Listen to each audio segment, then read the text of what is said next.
இந்த நாளிலே எங்களோடு கர்த்தர் இடைப்பட்டு எங்களை வழிநடத்துங்க. தாழ்த்தி ஒப்பு கொடுக்கிறோம். இயேசு நாமத்தில் ஜெபிக்கிறோம் நல்ல பிதாவே, ஆமென். அல்லேலூயா. கர்த்தருடைய பரிசுத்த நாமத்திற்கு மகிமை உண்டாகட்டும். இந்த நாளிலும் கூட நாம் பிரசங்கத்திலிருந்து எடுத்துக்கொண்ட வசனத்தை வாசிக்கலாம். யாக்கோபு 1ஆம் அதிகாரம் 13ஆம் வசனம் 14ஆம் வசனத்தை வாசிக்கலாம். சோதிக்கப்படுகிற எவனும் நான் தேவனால் சோதிக்கப்படுகிறேன் என்று சொல்லாதிருப்பானாக. தேவன் பொல்லாங்கினால் சோதிக்கப்படுகிறவர் அல்ல, ஒருவனையும் அவர் சோதிக்கிறவர் இல்லை, சோதிக்கிறவரும் அல்ல என்று சொல்லப்பட்டிருக்கிறது. கர்த்தருடைய பரிசுத்த நாமத்துக்கு மகிமை உண்டாகட்டும். ஆண்டவராகிய தேவன் சோதிக்கிறவர் அல்ல என்று சொல்லி நம்ம பார்க்கிறோம். சோதனை என்று பார்க்கும்போது டெம்ப்டேஷன் என்று சொல்கிறார்கள், அதை பிசாசு தான் கொண்டு வருகிறார். சோதிக்கிறது பிசாசுடைய வேலை, ஆனால் நம்மளை பரீட்சிக்கிறது தேவனுடைய வேலை. ஆனால் இந்த பல இடங்களில் சோதனை கர்த்தருடைய காரியத்தை குறித்து சோதனை என்று சொல்லப்பட்டாலும் அதை நாம் சோதனை என்று எடுத்துக்கொள்ளாமல் அது பரீட்சையாக எடுத்துக்கொள்ள வேண்டும். என்றால் பிசாசு நம்மை சோதிக்கிறான். எதற்காக என்று சொன்னால் நாம் அழிந்து போக வேண்டும், அல்லது தேவனை விட்டு விலகி போக வேண்டும், தேவனை விட்டு தூரமாக போக வேண்டும் என்று பிசாசு நம்மளை சோதிக்கிறான். ஆண்டவர் நம்மளை சோதிக்கிறது, அதாவது பரீட்சிக்கிறது, நாம் அழிந்து போவதற்காக அல்ல, நாம் ஆசீர்வதிக்கப்படுவதற்காக, உருவாவதற்காக, நாம் அவராலே பயன்படுத்தப்படுவதற்காக தேவன் நம்மளை பரீட்சிக்கிறார் என்று சொல்லப்பட்டிருக்கிறது. அதனாலே நாம் இந்த நாளிலே சோதனை என்றல்ல, தேவன் நம்மளை பரீட்சிக்கிறார் என்பதை நாம் இந்த இடத்துல நாம் புரிந்து கொள்ள வேண்டும். யோபு 23ஆம் அதிகாரம் 10ஆம் வசனம் சொல்கிறது, அவர் என்னை சோதித்த பின்பு நான் பொன்னாக விளங்குவேன். பாருங்கள், யோபுடைய நம்பிக்கையை பாருங்க. அவர் என்னை சோதித்த பிறகு நான் எப்படி விளங்குவேன்? பொன்னாக விளங்குவேன். அப்போ பிசாசு நம்மளை சோதிக்கிறது பொன்னாக விளங்குவதற்கு அல்ல, பிசாசு நாம் கீழ்நோக்கி போவதற்காக, நாம் ஒன்றுமில்லாமல் துருப்பிடித்து போவதற்காக பிசாசு சோதிப்பான்.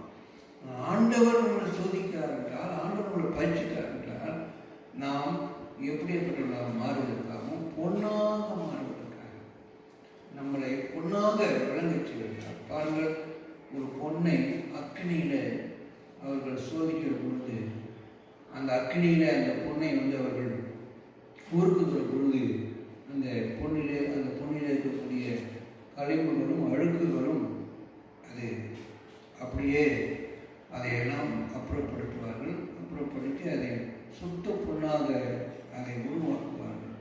அதே போலத்தான் சில வழியில் நம்மளை கத்த சுத்த பொன்னாக விளங்கப்படும்படியாக நம்மளை பரீட்சித்து நம்மளை உயர்த்தக்கூடியவராக தேவன் காணப்படுகிறார். அதுதான் வசனம் 1 பேதுரு 1:7 சொல்கிறது, அழிந்து போகிற பொன் அக்கினியினாலேயே சோதிக்கப்படும், அதை பார்க்கலும் அதிக வெளியேறப்பட்ட ஒரு விசுவாசம் சோதிக்கப்படும் என்று சொல்லப்பட்டிருக்கிறது. அழிந்து போகிற பொன் அக்கினியினாலே சோதிக்கப்படும், அதை பார்க்கலும் நம்முடைய வெளியேறப்பட்ட விசுவாசம் சோதிக்கப்படுகிறது. இந்த நாட்கள் மிகவும் ஒரு சோதனை காலமாகத்தான் இருக்கிறது. அது விசுவாசத்துக்கு ஒரு சோதனையாகத்தான் இருக்கிறது. ஏனென்றால் இப்பொழுது நம்ம பார்க்கும்போது இந்த கொரோனா வைரஸ் நிமித்தமாக இன்றைக்கு எல்லா விதங்களிலும் ஒரு தேக்கம், எல்லா விதங்களிலும் ஒரு தோல்விகள், வறட்சிகள் காணப்பட்டு கொண்டிருக்கிறது. இன்றைக்கு வேலை இல்லாத நிமித்தமாக இன்றைக்கி வருமானம் இல்லை, பல விதங்களில் பொருளாதாரத்தில் கஷ்டங்கள். இந்த நாட்களில் நம்முடைய விசுவாசம் எப்படி இருக்கிறது என்பதை கர்த்தர் பார்க்கிறார். அந்த விசுவாச சோதனை நாட்கள் நடந்து கொண்டிருக்கிறது.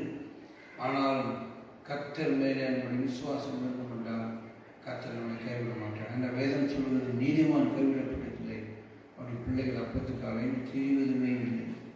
அதனாலே கர்த்தர் நீதிமானை சோதித்தருகிறார் என்று சங்கீதம் 11:5 சொல்லப்பட்டிருக்கிறது. கர்த்தர் நீதிமானை சோதித்து அறிகிறார் என்று அங்கே நம்ம பார்க்கின்றோம். அதனால் அருமையான தேவனுடைய பிள்ளைகளை கர்த்தர் நம்மளை சோதிக்கக்கூடியவராக காணப்படுகிறார். பாருங்க, வெள்ளிக்கு புகையும் பொண்ணுக்கு புடவும் சோதனை, மனுஷனுக்கு அவன் உண்டாகும் புகழ்ச்சியே சோதனைன்னு சொல்லப்பட்டது. சில வேளையில் மனிதன் புகழ்ச்சிக்குள்ளாக போய் அதுவே அவனுக்கு ஒரு சோதனையாக மாறிவிடுகிறது. அந்த புகழ்ச்சி அவனுடைய வாழ்க்கையில் அவன் அதை விரும்புகிற பொழுது அவனுடைய பெருமை அவன் நிமித்தமாக அவன் விழுந்து போகிறான். அதனால பல சோதனைகள் மனுஷன் வாழ்க்கையில் வரும். குறைவுபட்டு அவன் சோதிக்கப்படுகிறான். நிறைவாக அவனுக்கு சில ஆசீர்வாதம் வந்து அது நிமித்தம் சோதிக்கப்படுகிறான். புகழ்ச்சியினால சோதிக்கப்படுகிறான். பல விதங்களை கர்த்தர் ஒரு மனிதனை சோதித்து அவனை கர்த்தர் ஆசீர்வதிக்கிறார்கள். நம்ம பார்க்கின்றோம், அருமையான ஆபிரகாமை பார்க்கின்றோம். அவனுக்கும் சோதனை கொடுத்தார், பரீட்சை வைத்தார். அவனுக்கு வயதான காலத்தில் ஈசாக்கு என்கிற ஒரு அருமையான மகனை கற்றுக் கொடுத்தார். அந்த மகனை பலி செலுத்த முடியாத தேவன் மகன் மூலியமாக ஒரு சோதனையை வைத்தார். காரணம் என்ன? இவன் மகனை அதிகமாக நேசிக்கிறானா என்று சொல்லி கூட அவர் பரீட்சித்து பார்த்தாரு. ஆனால் ஆபிரகாம் அந்த சோதனையிலே, அந்த பரீட்சையிலே அவன் கர்த்தரை அதிகமாக நேசித்ததை அவன் விளங்க முடியும். அப்போது கர்த்தர் அவனை ஆசீர்வதித்தார். இப்படி எல்லா மனுஷனுக்கும், எல்லா விசுவாசிகளுக்கும், எல்லா பரிசுத்தவான்களுக்கும், எல்லா ஊழியர்கள் யாராக இருந்தாலும் அவர்களை தேவன் பரீட்சித்து அவர்களை ஆசீர்வதிக்கக்கூடியவர்கள். ஏனென்றால் நம்முடைய தேவன் சங்கீத 7:9 சொல்வது, உள்ளந்திரியங்களை அவர் சோதித்தறிக்கூடிய தேவன். தேவனுடைய பிள்ளைகளே, இந்த சோதனை ஏன், சோதனை எதற்காக என்று சொல்லி நம்ம பார்க்கணும் என்றால், முதலாவதாக தேவ வல்லமையை நாம் அறிந்து அந்த வல்லமைக்குள்ளே விசுவாசமாக இருக்கிறோமா என்று அவர் பார்க்கிறார். உபாகமம் 8ஆம் அதிகாரம் 2ஆம் வசனம் 3ஆம் வசனத்தை நம்ம வாசிக்கலாம். உபாகமம் 8ஆம் அதிகாரம் 2ஆம் வசனம் 3ஆம் வசனத்தை நம்ம பார்க்கும்போது, உன் தேவனாகிய கர்த்தர் உன்னை சிறுமைப்படுத்தும்படிக்கு உன்னுடைய கட்டளைகளை நீ கைக்கொள்வாயோ கைக்கொள்ள மாட்டாயோ என்று அவர் உன்னை சோதித்து உன் இருதயத்தில் உள்ளதை நீ அறியும்படிக்கு உன்னை 40 வருஷங்களும் வனாந்திரத்திலே நடத்தி வந்த எல்லா வழியும் நினைப்பாயாக. அவர் உன்னை சிறுமைப்படுத்தி உன்னை பசியினால் வருத்தி, மனுஷன் அப்பத்தினால் மாத்திரமல்ல கர்த்தருடைய வாயிலிருந்து புறப்படுகிற ஒவ்வொரு வார்த்தையினாலும் பிழைப்பான் என்பதை உனக்கு உணர்த்தும்படிக்கு நீ உன் பிதாக்களும் அறியாதிருந்த மன்னாவினாலே உன்னை யோசித்தார். இந்த 40 வருஷமும் உண்மையில் இந்த வஸ்திரம் படைதாய் போகவில்லை, உன் கால்கள் வீங்குவதில்லை. இப்படி தொடர்ந்து தேவனுடைய நடத்துதல் குறித்து பார்க்கணும். இந்த இடத்துல நீங்கள் பார்த்தீங்கன்னா, அந்த தேவனை அறியாத அந்த ஜனங்கள், அதாவது உபாகம புத்தகத்தில் நீங்கள் பார்க்கும் பொழுது அவர்களை தேவன் நடத்தி வந்த விதம், அவர்களை எப்படியெல்லாம் கர்த்தர் நடத்தி வந்தார் அதை குறித்து இந்த இடத்தில் சொல்லப்பட்டிருக்கிறது. அப்புறம் அந்த அடுத்த தலைமுறை அவர்களுக்கு தேவன் சில பரீட்சைகளை தேவன் வைக்கிறார் பாருங்க. அவர்கள் தொடர்ந்து அவர்களை தேவன் அந்த தேவனுடைய வல்லமையை அவர்கள் உணர முடியாது. தேவ வல்லமையை அவர்கள் விசுவாசிப்பதற்காக சில நேரத்தில் சில சிறுமைகளை எல்லாம் அனுமதித்து, சில கஷ்டங்களை அனுமதித்து, ஆண்டவருடைய இருதயத்தில் இருக்கிறது எல்லாவற்றையும் அறியும்படி விரும்புகிறார்கள். அதனால தான் பார்த்தீங்கன்னா அங்கே மாறாவின் தண்ணீர் இல்லாமல் கஷ்டப்பட்டார்கள். ஆனால் தண்ணீர், அந்த மாறாவின் பகுதியில் தண்ணீர் இருந்துச்சு, அது கசப்பாக இருந்தது. அங்கேயும் அவர்களை பரிட்சித்து பார்த்தாரு. ஆனால் அந்த இடத்துல அவர்கள் கர்த்தர் மேலே கர்த்தருடைய வல்லமையின் மேலே விசுவாசம் வைக்கவில்லை. இப்படி ஆண்டவர் அவங்க பசியினால் வருத்தி, அவங்க தேவனுடைய வல்லமையினாலே நிச்சயம் கர்த்தருடைய வல்லமை நம்மளை போஷிக்கும் என்ற ஒரு விசுவாசம் அவங்களை வர வேண்டும் என்று சொல்லி அவர் என்ன பண்ணார், சில நேரத்தில் பசியினால கொஞ்சம் வருத்தினாரா. ஆனாலும் அவர்கள் கர்த்தரிடத்தில் விசுவாசம் வைக்கல, ஆண்டவரிடத்தில் விசுவாசம் வைக்க வேண்டும் என்று அவர் விரும்புகிறார். இந்த நாட்களில் நம்ம பார்க்குறோம், பஞ்சங்கள், வறட்சிகள் காணப்படுகிறது. ஆனாலும் நம்ம விசுவாசிக்கணும். கர்த்தர் கடந்த நாட்களில் எல்லா சௌரியமாக இருக்கும்போது எப்படி போஷித்தாரோ அதே போல தேவன் அவருடைய கிருபையினால், அவருடைய வல்லமையினாலே நம்மளை போஷிக்க போதுமானவராக இருக்கிறார். அல்லேலூயா. அதை நாம் விசுவாசிக்க வேண்டும். ஆண்டவர் எப்படி வானத்திலிருந்து மன்னாவை கொடுத்து போஷித்தார், அவர்களுக்கு அதை உணர்த்தினார். மன்னா எங்கிருந்து வந்து? வானத்திலிருந்து வந்துச்சு. அதே போல தேவனுடைய பிள்ளைகளே, கர்த்தர் நம்முடைய வாழ்க்கையில நம்மளுக்கு இந்த நாட்களில் நம்ம சம்பாதிக்கிற சூழ்நிலை தான், இந்த நாட்களிலே வருமானம் இல்லாத சூழ்நிலை, எப்படி நம்ம போஷிக்கப்படுவோம் அப்படி என்று கவலைப்பட வேண்டிய அவசியமே இல்லை. ஏனென்றால் கர்த்தர் போதுமானவர். வானத்திலே அந்த ஜனங்கள் மன்னாவை கொடுத்தது போல நம்மளையும் தேவன் அவருடைய வல்லமையின்படி நம்மளையும் போஷிக்க போதுமானவராக இருக்கிறார். அல்லேலூயா. அதை நாம் விசுவாசிக்க வேண்டும். இந்த நாட்கள் அதை ஒவ்வொரு தேவ பிள்ளைகளும் விசுவாசித்து இன்னும் கர்த்தருடைய சமூகத்தில் நெருங்கி அவரை நோக்கி பார்த்து ஜெபிக்க வேண்டும். கர்த்தர் ஒருபோதும் கைவிட மாட்டார். தேவனுடைய வல்லமை அறிய அவர் சில பேரை சோதிக்கிறார். தேவனுடைய வல்லமையின் மேலே நாம் விசுவாசமாக இருக்கிறோமா, அவராலே கண்டிப்பாக நம்முடைய சூழ்நிலையிலே அற்புதங்களை செய்ய முடியும். நம்முடைய வளர்ச்சியான இந்த சூழ்நிலையில் தேவனான அற்புதங்களை செய்ய முடியும் என்று அவரை இந்த நாட்டில் சார்ந்திருக்கிறோமா என்று சொல்லி சோதித்தார். நாம் தேவனுடைய பிள்ளைகளே, இரண்டாவதாக தேவனை நேசிப்பதற்கு, தேவனை நாம் நேசிக்கிறோமா இல்லையா என்பதை கூட அவர் சோதித்தருகிறார். அதைத்தான் நீங்கள் உபாகமம் 13:1-3 வரைக்கும் நீங்கள் பார்த்தீங்கன்னா, உங்களுக்குள்ளே ஒரு திருச்சியாகிலும் சொப்பனக்காரராகிலும் எழும்பி நீங்கள் அறியாத வேறு தேவர்களை பின்பற்றி அவர்களை சேவிப்போம் வாருங்கள் என்று சொல்லி உங்களுக்கு ஒரு அடையாளத்தையும் அற்புதத்தையும் காண்பிப்பேன் என்று குறிப்பாய் சொன்னாலும், அவன் சொன்ன அடையாளமும் அற்புதமும் நடந்தாலும் அந்த தீர்க்கதரிசியாயிலும் அந்த சொப்பனக்காரனாயிலும் சொல்லுகிறவர்களை கேளாதிருப்பீர்களாக. உங்கள் தேவனாய கட்டிடத்தில் நீங்கள் உங்கள் முழு இதயத்தோடும் முழு ஆத்மாவோடும் அன்பு கூறுகிறீர்களோ இல்லையோ என்று அறிவுபடிக்கு உங்கள் தேவநாயகத்தை உங்களை சோதிக்கிறார். இந்த இடத்துல பாருங்க எப்படிலாம் தேவநாயகத்தை சோதிக்கிறார்னா, சில வேளையில் சில பேர் வந்து அற்புதங்களை செய்வாங்க, இப்படி திருக்கரசமாக சொல்லுவாங்க, பயங்கரமாக அடையாளம் அதெல்லாம் பண்ணுவாங்க. நம்ம உடனே என்ன செஞ்சிடக்கூடாது, நிதானித்து அறியாமல் அவங்க பின்னாடி போயிடக்கூடாது. நீ நிறைய பேர் அப்படி, ஏன்னா சில வேளையில் தேவன் இப்படிலாம் அனுமதித்து பார்க்குறாங்க.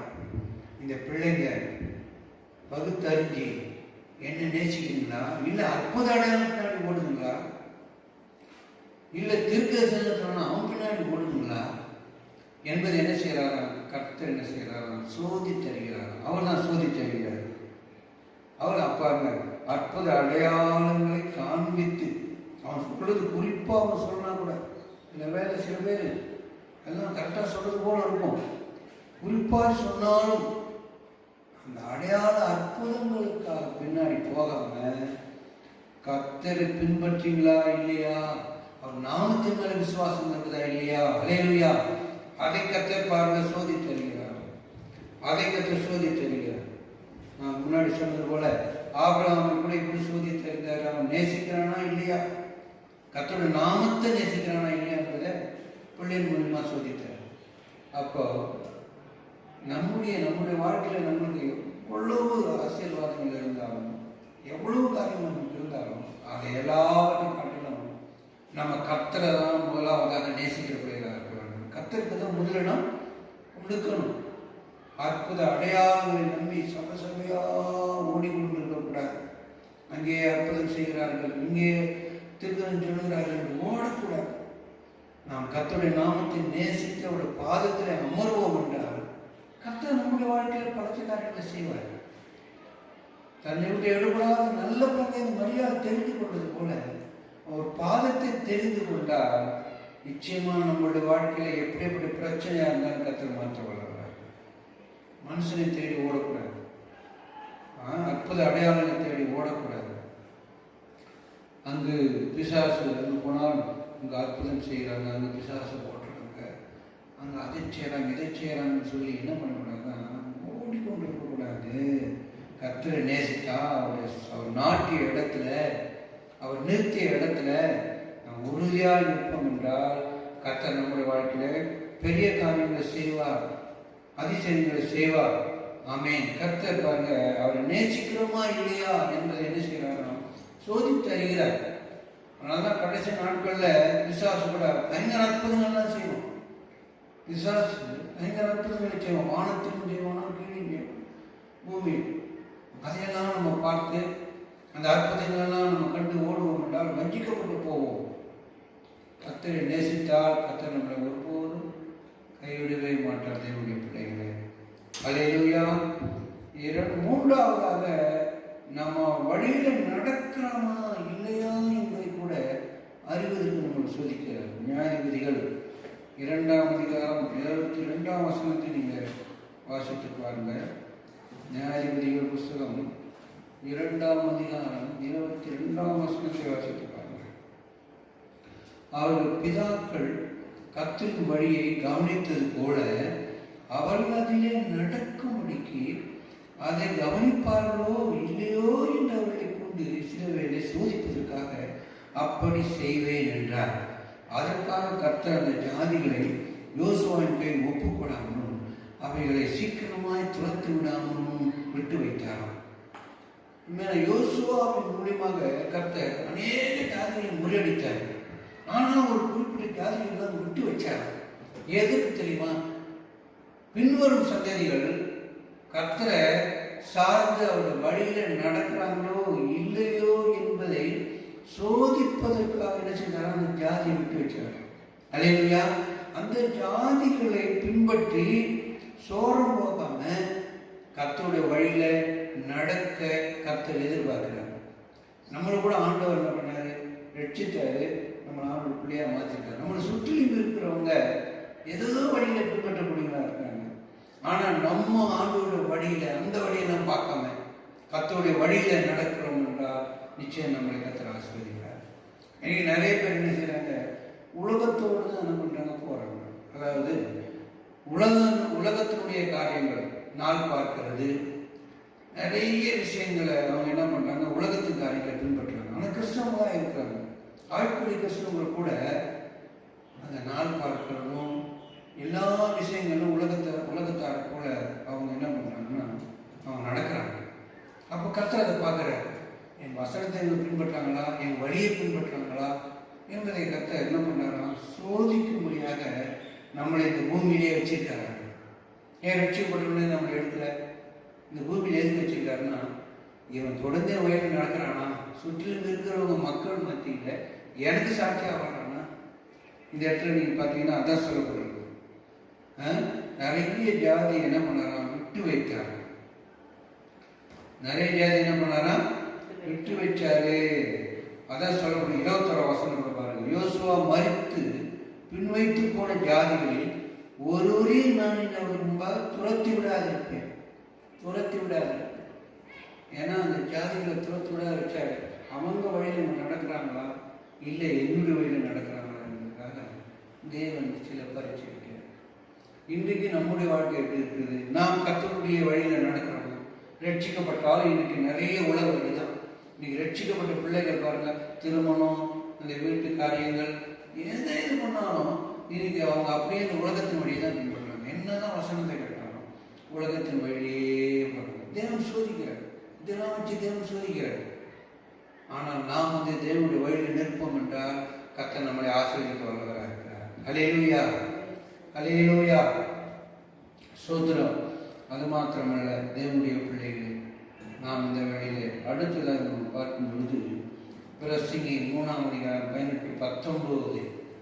பிரசங்கி அடுத்தது பிரசங்கி 3ஆம் அதிகாரம் 18ஆம் வசனம்.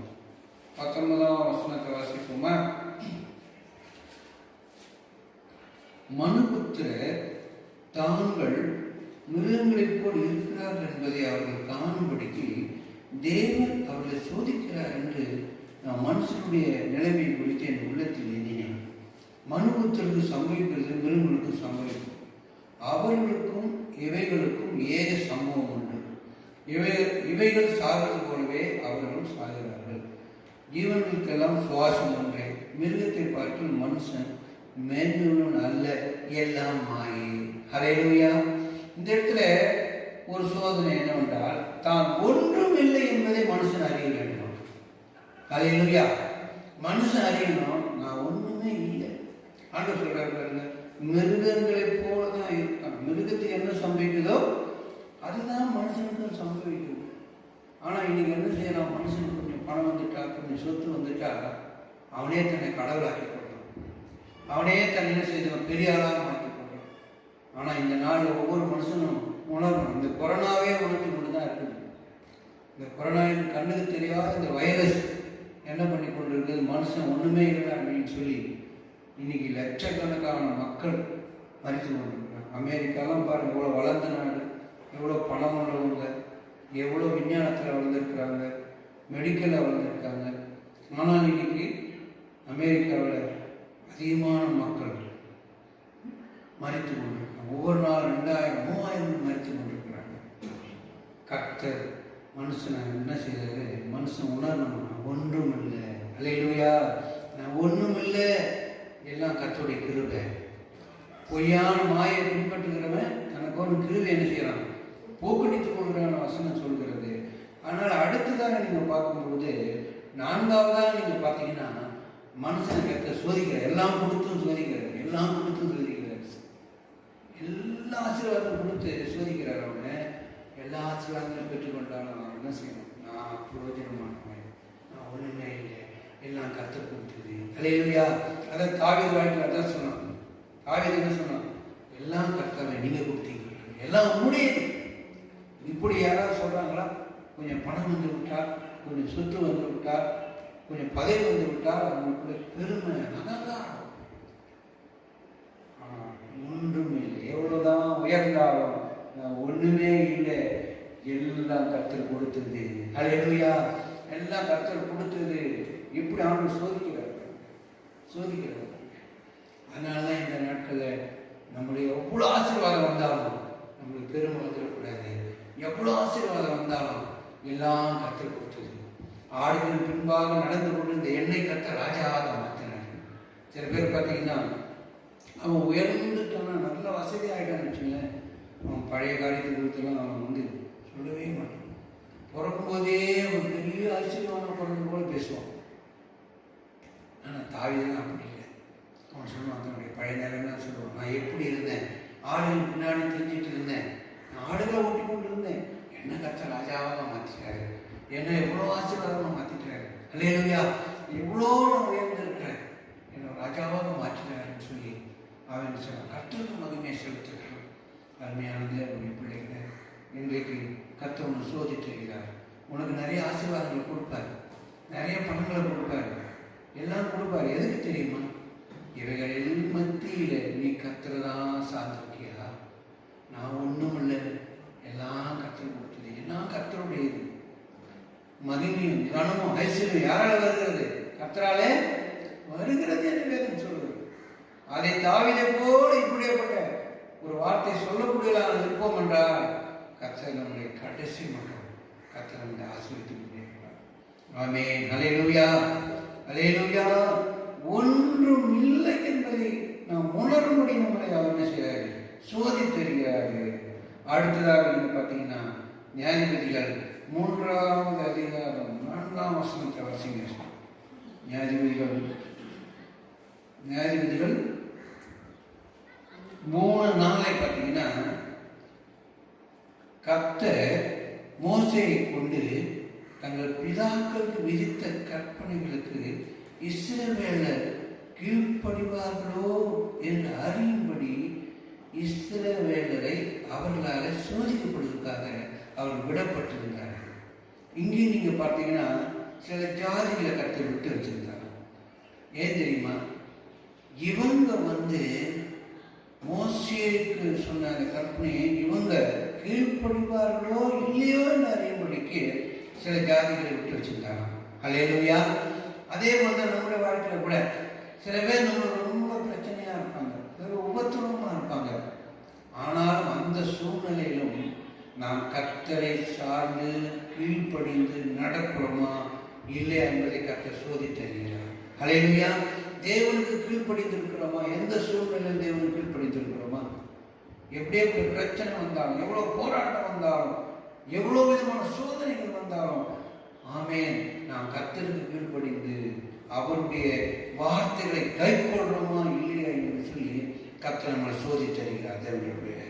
அதனால தான் பார்த்தீங்கன்னா 3ஆம் அதிகாரம் 1 பாருங்க, கானான் தேசத்தில் நடந்த சகல யுத்தங்களையும் அறியாதிருந்த இஸ்ரவேலராகிய அனைவரையும் சோதிப்பதற்காகவும் இஸ்ரவேல் புத்திரரின் சந்ததியாரும் அதற்கு முன் யுத்தம் செய்ய அறியாதிருந்தவர்களும் அவைகளை அறியும்படி பழக்க வைப்பதற்காகவும் கர்த்தர் விட்டு வைத்த ஜாதிகள்.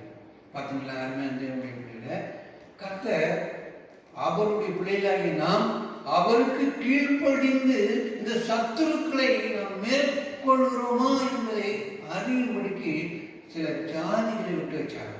அல்லேலூயா. அது மாத்திரமல்ல, யுத்தத்தை அறியாதவர்கள் தான், சகல யுத்தங்களையும் அறியாத ஜாதிகள். நாம் தேவனுடைய பிள்ளைகளே, நம்மளுக்கு இந்த பூமியில யுத்தம் உண்டு, இந்த பூமியில போராட்டம் நம்மளுக்கு உண்டு. மாம்சத்தோடும் ரத்தத்தோடும் அல்ல, வானமரத்தில் பொல்லாத ஆவிகளோடு நம்மளுக்கு என்ன உண்டாகும்? போராட்டம் உண்டுன்னு சொல்லக்கூடியது. அப்ப என்ன அர்த்தம் தெரியுமா? நம்ம வாழ்க்கையில சில போராட்டங்கள் வரும்போது நம்ம மாம்சத்திலையும் ரத்தத்திலையும் நம்ம முடிவு எடுத்து போராடுறோமா, அல்லது தேவனுக்கு கீழ்ப்படிஞ்சு வசனத்தின்படி நம்ம போராடுறோமா என்பதை கர்த்தர் சோதித்து அறிகிறார். அல்லேலூயா. அதுக்காகத்தான் சில யுத்தங்களை ஒவ்வொரு விசுவாச வாழ்க்கையும் அனுபவிக்கிறார். யுத்தங்கள் இல்லாத ஒருத்தர் வாழ்க்கையில் யுத்தங்கள் இல்லாமல் எல்லா வாழ்க்கையிலும் யுத்தத்தை அனுபவிச்சுட்டே இருக்கு. அந்த யுத்தம் பாருங்க, வேதம் சொல்றது, ஒருத்தர் மல்யுத்தம் பண்ணா சட்டத்தின்படி என்ன பண்ண முடியும்? மல்யுத்தம் பண்ணணும். சட்டத்தின்படி மல்யுத்தம் பண்ணா அவன் ஜெயிச்சவனா அறிவிக்கப்படுவான். சட்டத்தின் மேல என்ன பண்ணப்படுவான்? அவனுக்கு வெற்றி கிடையாது, வெற்றி கிடையாது. அதே போலதான் வேதத்துல நம்ம சத்தியத்தின்படி யுத்தம் பண்ணோம்னா நம்ம தேவன் வெற்றி கொடுப்பார். அல்லேலூயா. ஆனால் தான் இஸ்ரவேல் ஜனங்களுக்கு, யுத்தத்தை அறியாத ஜனங்களுக்காக சில ஜாதிகளை விட்டு வச்சாங்க. அந்த ஜாதிகளை எப்படி துரத்துறாங்க? மாம்சத்தின்படியா அல்லது என்னுடைய வார்த்தையின்படியா? என்னுடைய வார்த்தை கீழ்ப்படிஞ்ச அந்த ஜாதிகளை துரத்துறாங்களா என்பதை கர்த்தர் பார்க்கிறார். இன்னைக்கு நம்முடைய வாழ்க்கையில் கூட நம்ம அவர் கீழ்ப்படிந்து, அதான் வேதம் சொல்லுது, பிசாசை ஏற்று நில்லுங்கள். யாருக்கு கீழ்ப்படிந்தது? கர்த்தருக்கு கீழ்ப்படிந்து, தேவனுக்கு கீழ்ப்படிந்து பிசாசனை செய்யணும், எதிர்த்து நிற்கணும். அப்பொழுதுதான் பிசாசை நம்ம தோற்கடிக்க முடியும். அதனால தேவன் சோதித்தறிய பிரச்சனையின் மத்தியில நீ மாம்சத்துல தான் முடிவெடுக்கிறியா? பிரச்சனைகள் போராட்டத்தின் மத்தியிலையும் நீ ஒரு ஆவிக்குரிய பிள்ளையாக கர்த்தருடைய வசனத்தை கீழ்ப்படிஞ்சு சாத்தானை ஜெயிக்கிறியா? அதை கர்த்தர் பார்க்கிறார். அல்லேலூயா, அல்லேலூயா, அல்லேலூயா. ஸ்தோத்திரம், ஸ்தோத்திரம் தேவனுடைய பிள்ளைகளை. அடுத்ததாக பார்க்கிறோம், உங்களுடைய விசுவாசத்தை அறிவதற்காக கர்த்தர் சோதிக்கிறார். 1 பேதுரு 1:7 சீக்கிரமா வாசிங்க. 1 பேதுரு 1:7 1 பேதுரு 1:7 கடற்கடன் வாசிக்க நம்ம முடிக்கணும். 1 பேதுரு 1ஆம் அதிகாரம் 7ஆம் வசனம் என்ன சொல்கிறது? அதான் அழிந்து போகிற பொண்ணு அக்னினாலே சோதிக்கப்படும். அதை பார்க்கலாம். அதிக விளையாடப்பட்டதாக இருக்கிற விசுவாசம் சோதிக்கப்பட்டு இயேசு கிறிஸ்து வெளிப்படும் போது உங்களுக்கு புகழ்ச்சியும் கனமும் மகிமையும் உண்டாக காணப்படும். ஹல்லேலூயா. அருமையான தேவனுடைய பிள்ளைகளை, அடுத்ததாக நம்முடைய விசுவாசத்தை அதை சோதித்தருகிறார். விசுவாசம் என்கிறது நம்முடைய வாழ்க்கையில சோதனைக்கு உட்படப்படுகிறது. ஹல்லேலூயா. அந்த விசுவாசத்துல நம்முடைய வாழ்க்கையை கட்டி எழுப்புகிறோமா, அல்லது விசுவாசத்திலே நாம் பலவீனம் அடைகிறோம் என்பதை கற்றுப்பார்கள். ஆபிரகாம் என்ன சொல்லப்பட்டிருக்கிறது? அவன் விசுவாசத்திலே பலவீனமாய் இருக்கவில்லை. அவனுடைய மனைவி கர்ப்பமானது செத்து போயிருந்தது, ஆபிரகாமுடைய சரீரம் செத்து போயிருந்தது. ஆனாலும் விசுவாசத்திலே அவன் வல்லவனாயிருந்தான். அல்லேலூயா. அவன் விசுவாசத்திலே வல்லவனாயிருந்தான். அதுபோல விசுவாசம் சில வேளையில நம்முடைய வாழ்க்கையில கூட ஆண்டவர் நம்முடைய விசுவாசத்தை சோதித்து அறிகிறார். இந்த நாட்களில் பாருங்க, சூழ்நிலை எல்லாம் நமக்கு எதிராக இருக்கிறது.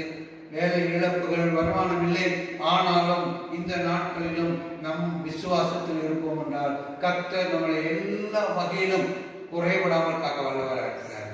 சிங்கக்குட்டி கூட பட்டினியா இருக்கும், கர்த்தரை தேடுவதற்கு ஒரு நன்மையும் குறைவுபடாது. விசுவாசத்துல நம்மளை ஆண்டவர் சோதித்தருகிறார். நம்முடைய விசுவாசத்தை சோதித்தறிந்து அந்த விசுவாசம் நம்ம சரியாக இருக்கணும் என்றால் நிச்சயமாக நம்மளுக்கு கனமும் புகழ்ச்சியும் மகிமையே நம்மளுக்கு கிடைக்கும். அடுத்ததாக தேவனுடைய பிள்ளைகளே, நம்முடைய வாழ்க்கையில் தேவ சித்தம் நிறைவேறுவதற்காக நம்மளை தேவன் சோதிக்கிறார். 105ஆம் சங்கீதம் 19ஆம் வசனம் இதை வாசித்து நம்ம முடிக்கலாம். 105ஆம் சங்கீதம் 19ஆவது வசனத்தை வாசிக்கிறேன்.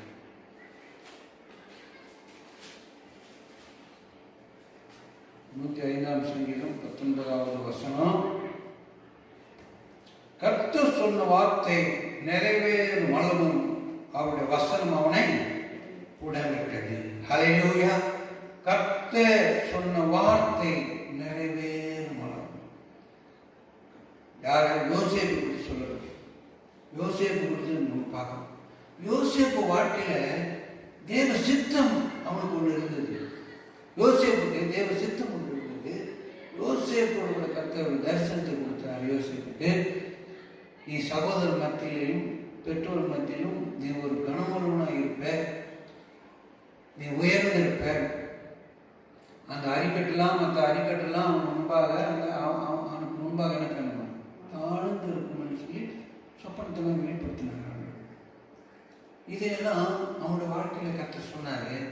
ஆனால் பாருங்க, தேவனுடைய பிள்ளை அவனுக்கு இந்த ஆசீர்வாதம் கிடைப்பதற்கு, இந்த தேவ சித்தம் அவனுடைய வாழ்க்கையில் நிறைவேறதற்கு நிறைய சோதனை வந்துச்சு.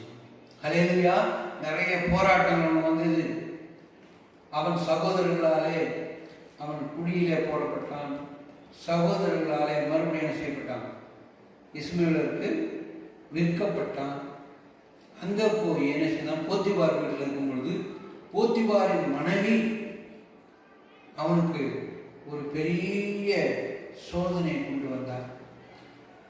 அவனை வசப்படுத்த முடியாத அவனிடத்துல தினமும் அவனிடத்துல போய் போராடி கொண்டிருந்தான். அந்த நேரத்திலும் கூட அவன் தேவ சித்தம் நிறைவேறுவதற்காக அவன் எல்லாவித பாவத்திலும் விலகி வாழ்ந்தவனாய் காணப்பட்டான். ஹல்லேலூயா. நம்மளுடைய வாழ்க்கையில் பாருங்க, நம்முடைய வாழ்க்கையில் கூட நம்மளை குறித்து தேவனுக்கு ஒரு நோக்கம் இருக்குது. தேவன் ஒரு சித்தத்தோடு நம்ம நினைச்சிருக்காரு, கர்த்தர் கொண்டு வந்திருக்காரு.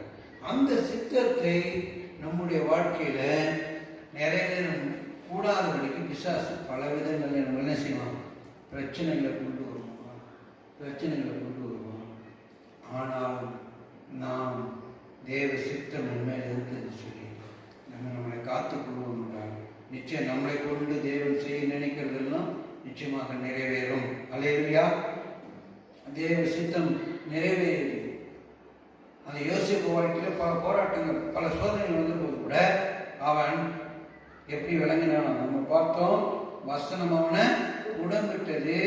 ஆனால் அவனும் வசனத்தின்படி ஜீவித்தான். அவன் செய்யவில்லை. அருமையான தேவனுடைய பிள்ளைகளை, அதனாலே கர்த்தர் அவனை குறித்து என்ன தரிசனம் கொடுத்தாரோ அது நிறைவேறியது. அவன் எகிப்தில் அதிபதியாக மாறினான். அவனுடைய சகோதரர்கள் எல்லாம் அவனிடத்துல போனார்கள். போய் அவனிடத்துல என்ன கைகட்டி நிற்கிறாங்க. அந்த அளவுக்கு வந்துச்சு இல்லையா? நம்முடைய வாழ்க்கைக்குள்ள அப்படித்தான். நம்மளுக்கு ஆண்டு அநேக வாக்குத்தத்தம் கொடுத்துருக்கலாம், தரிசனங்களை கொடுத்துருக்கலாம், நம்மளை குறித்து தேவன் நோக்கத்தை வைத்திருக்கலாம். இதெல்லாம் நிறைவேற வேண்டும் என்றால் நாம் சும்மா விளையாட்டுத்தனமாக நடக்காது. நான் ரொம்ப ஜாக்கிரதையாக கர்த்தருக்கு பயந்து பாவத்தில் விலகி ஜீவிப்போம் என்றால் தேவ சித்தம் கர்த்தர் நம்முடைய மேல் நிறைவேற்ற வல்லவராக இருக்கிறார். ஹல்லேலூயா. ஹல்லேலூயா.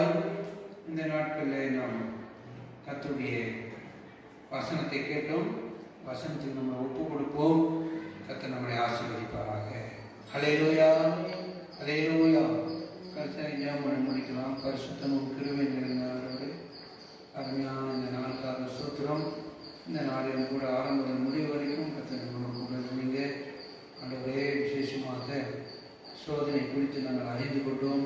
சோதிக்கிறவர் தேவன் அல்ல, பரீட்சிக்கிறவர் தேவனாக இருக்கிறீங்க. பரீட்சித்து உயர்த்தக்கூடியவராக இருக்கிற அப்படின்னாலே நான் துதிக்கிறோம்.